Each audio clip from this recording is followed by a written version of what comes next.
My name is Mackenzie Miller, and this is my final YouTube video. The food service leader that I interviewed was actually a previous employer of mine named Nancy Sodiso.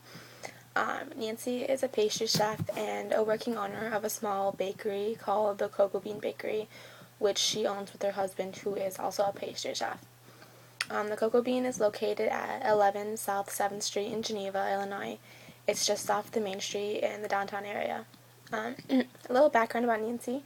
She graduated from NIU, then went on to receive the Grand Diplôme from the Cordon Bleu in Paris, France. She gained experience at the Chateau d'Artigny Montbazon, France, and also Fesson, which is in Paris. When she returned to the United States, she helped open the catering department at the United Center. She also gained experience and knowledge at the Four Seasons and EC's, which is both located in Dallas, Texas. So during my interview with Nancy, I asked a series of 13 questions based on her personal beliefs and her management style. My first question was about her personal philosophy on managing people. So she thinks of herself as a good manager who understands her employees and understands what they value in their job as well. She's obviously been on the other end of the job, so she understands that employees also want to be treated with respect and taken seriously with their work. She says you have to remember that the employees are there to work for you and to help you, so try not to take them for granted. The second question was about her personal philosophies, if she has had any that has differed from any of her previous employers. She's definitely worked with employers in the past who are very controlling and high-strung and don't really accept any way but their own way.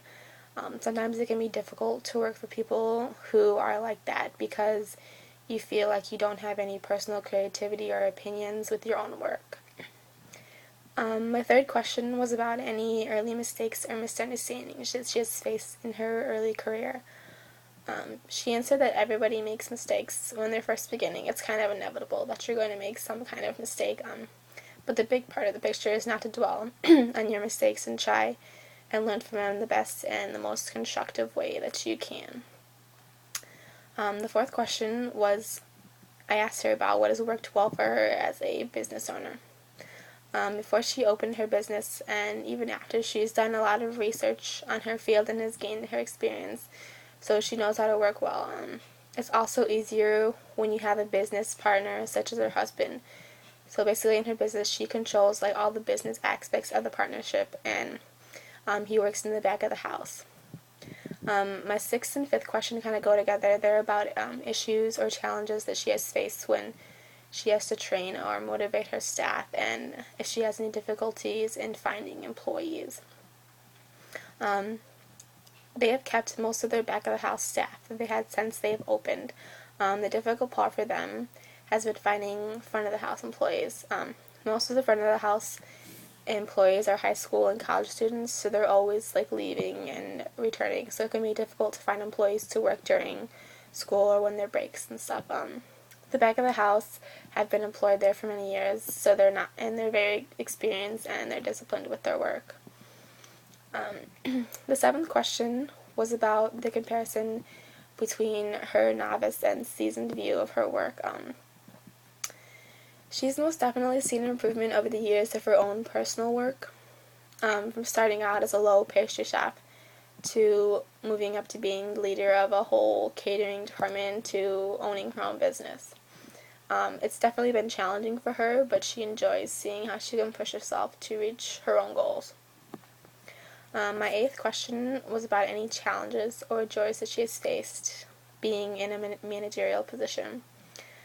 She said that she enjoys having total control and reign over her business and enjoys the freedom and the creativity that allows.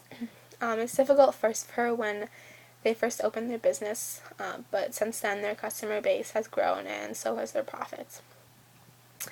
My ninth question was about how she deals with recruiting, interviewing, and training employees.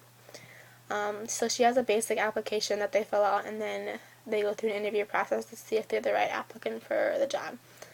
Her husband trains the back of the house staff because he works in the back mostly. The 10th question was about how she deals with decision makings that she has. Her and her husband are a team, and so therefore they work as a team. So she does the business aspect and the front of the house while he does the back of the house production. But when it comes to like big decision making, they try to always work as a team to ensure that they're both satisfied and the right decision is made for their business. The 11th question was about stress and how she deals with it. So she deals with her stress personally and tries to not let it affect her work. She uses her personal time to work through her stress and to find ways to reduce it. My 12th question was about how she deals with conflicts and employee discipline in the workplace. She doesn't really like to deal with conflicts or have to discipline her employees. She doesn't agree with disciplining in front of her customers because it's not really professional.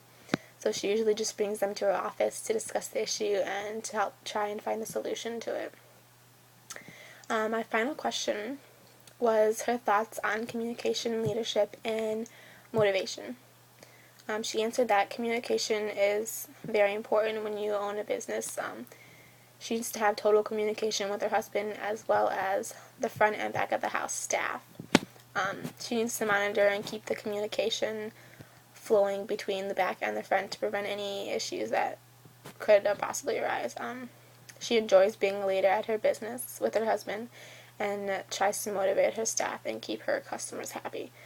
Because when the customers are happy, then the business is happy.